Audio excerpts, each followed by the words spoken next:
Hello everyone, welcome back to my channel. आज मैं फिर हाजिर हो गई हूँ आपके लिए बहुत सारी यूज़फुल किचन टिप्स लेकर। आज की हमारी टिप्स बहुत ज़्यादा खास होने वाली हैं, तो प्लीज़ वीडियो को फुल वॉच कीजिएगा। वीडियो अगर आपको ज़रा भी अच्छी लगे तो लाइक शेयर ज़रूर कीजिएगा। तो यहाँ पर जो मेरी फर्स्ट टिप है वो है इस तरह के पेन कैप्स को लेकर। पेन के कैप्स हों जो कि पीछे की साइड से थोड़ा सा चौड़े होते हैं, और जो स्केच पेन के होते हैं ना वो थोड़ा पतले होते हैं, तो इसलिए स्केच पेन के पेन कैप मत लीजिएगा। यहाँ पर मैंने लिए हैं पेन के 2 कैप। अब इन कैपों पे ना आप हल्का सा ग्लू लगा दीजिए, अगर आपके पास ग्लू गन है तो, और नहीं है तो आप फेविक्विक भी लगा सकते हैं। फेविक्विक लगाने के बाद या ग्लू लगाने के बाद आप इन्हें अपने वॉल पर कहीं पर भी चिपका दीजिए, क्योंकि कई बार ऐसा होता है हम लोग रेंटेड अपार्टमेंट पे हैं और वहाँ पर ना हमें मतलब होल वगैरह करने की इजाज़त नहीं होती है, तो हम वहाँ पर होल वगैरह नहीं कर सकते हैं, लेकिन हमारी जो ज़रूरतें होती हैं वो हर जगह होती हैं। तो इसलिए यहाँ पर आपको कील वगैरह लगाने की ज़रूरत नहीं है। आप इस तरह से पेन वगैरह चिपका दीजिए जो कैप होते हैं। उसके बाद आप इसे अपना एज ए की होल्डर भी यूज़ कर सकते हैं। आप अपने गॉगल्स वगैरह भी टांग सकते हैं इन पे, मतलब, और जैसे बच्चों की डेली की होती हैं टाई बेल्ट वगैरह, वो भी आप इन पे बहुत ईजिली टांग सकते हैं। क्योंकि देखिए मैंने यहाँ पर चाबी का जो 3 चाबियाँ हैं वो आपको टांग कर दिखाई हैं और बहुत ईजिली उन्होंने इसे कैरी कर लिया है। तो ये बहुत छोटी सी टिप है लेकिन बहुत काम की है।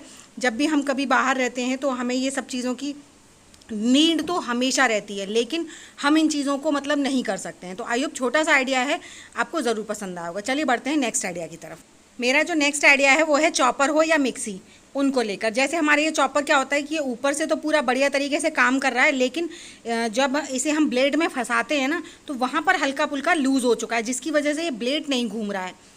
तो उस टाइम पर आपको क्या करना है, देखिए चॉपर प्रॉपर तरीके से घूम रहा है जैसे उसे घूमना चाहिए, जो उसका ढक्कन वाला पार्ट है, लेकिन जब इसे हम इसमें लगाते हैं तो वो इसके अंदर फिक्स नहीं हो रहा है, क्योंकि कुछ टाइम के बाद जब हम इसे यूज़ करते रहते हैं तो इसकी जो गरारी हैं वो हल्की सी लूज़ हो जाती हैं। तो उस टाइम पर आपको छोटा सा काम करना है कि ये जो चॉपर वाला ढक्कन वाला पार्ट है उसमें नहीं, जो ब्लेड वाला पार्ट होता है ना उसके ऊपर जो यहाँ पर खांचा सा बना होता है उसमें आपको नेल पेंट लगा देना है।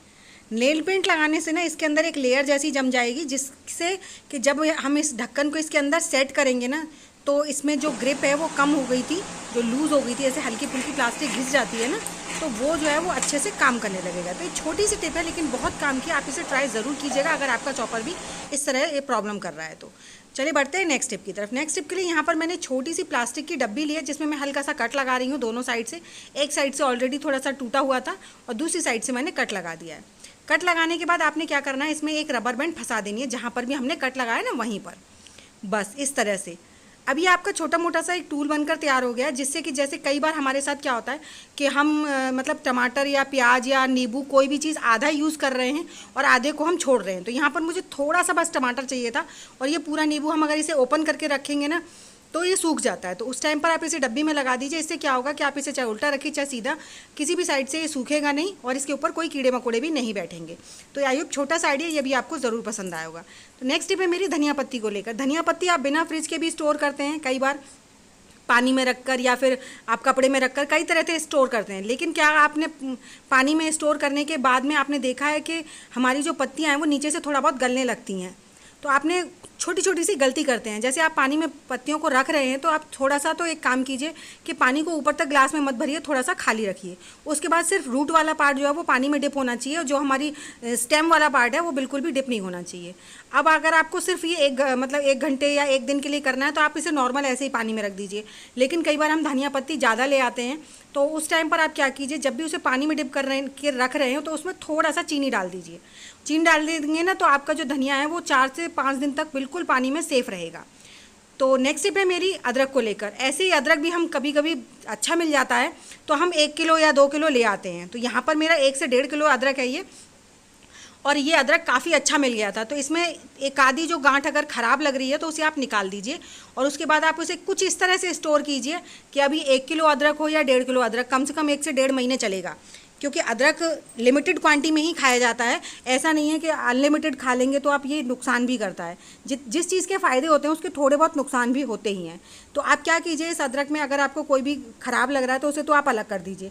उसके बाद आप ले लीजिए कार्डबोर्ड के बॉक्सेस, जी हाँ, चाहे वो मिठाई के हों या कागज़ के हों। अगर कागज़ का इस तरह का है ना तो वो तो बेस्ट है, इसका तो किसी मतलब कोई मुकाबला ही नहीं है। आप अदरक हो या कोई भी सब्ज़ी स्टोर करनी हो ना, तो आप इस तरह के कार्डबोर्ड के बॉक्स में जब आप स्टोर करेंगे ना, तो आप इसे 1-2 महीने 3 महीने के लिए रख कर भूल जाइए। आपका जो अदरक है ना वो बिल्कुल एज इट इज़ रहेगा, कोई नहीं, आप मतलब एक दाना तक अदरक का ख़राब नहीं हो सकता है।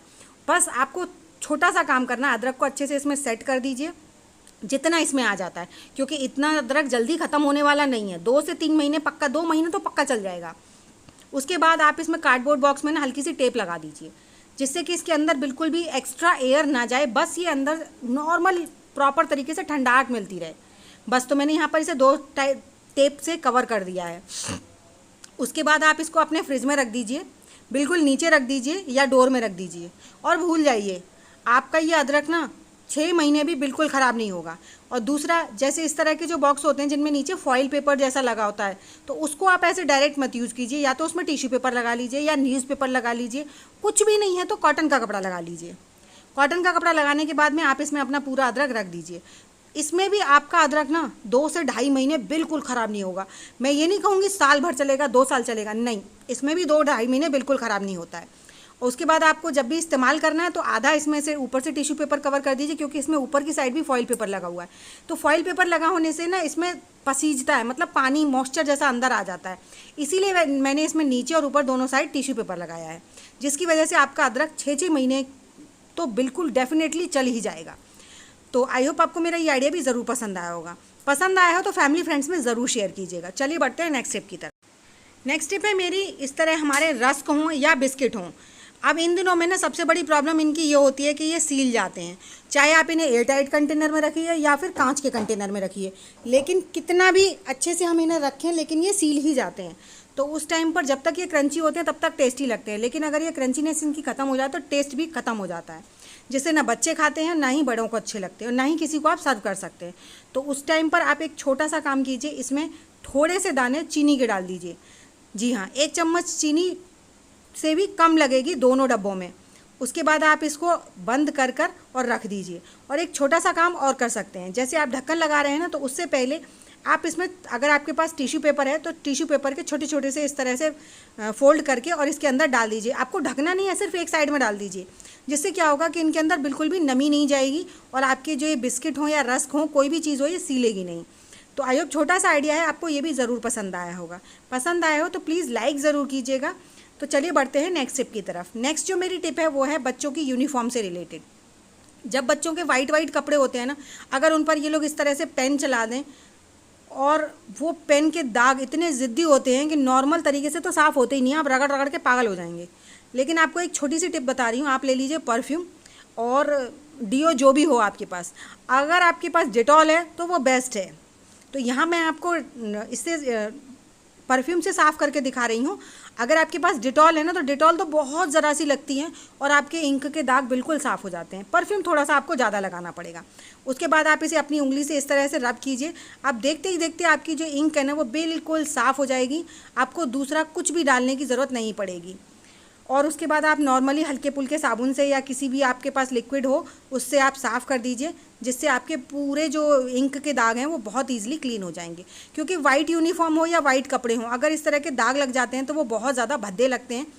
तो ये छोटा सा टिप है, लेकिन इतना काम का है कि कई बार बच्चे तो चलिए एक बार को चल भी जाता है, लेकिन अगर कई बार बड़े लोगों के दाग लग जाते हैं कपड़ों पर इस तरह इंक के, कई बार पेन ही लीक हो जाता है, तो वो तो बहुत ही ज़्यादा गंदा लगता है। तो यहाँ पर मैंने ये लिक्विड घर पर बनाया हुआ था। अगर आप लोगों ने मेरी वीडियो देखी होंगी तो मैंने आज से 2 से 3 दिन पहले ही डाला था। ये बहुत अच्छा लिक्विड है, इससे आप हर काम कर सकते हैं। अपने किचन से लेके, मतलब फ्लोर से लेके, कपड़ों से लेके हर चीज़ साफ़ कर सकते हैं।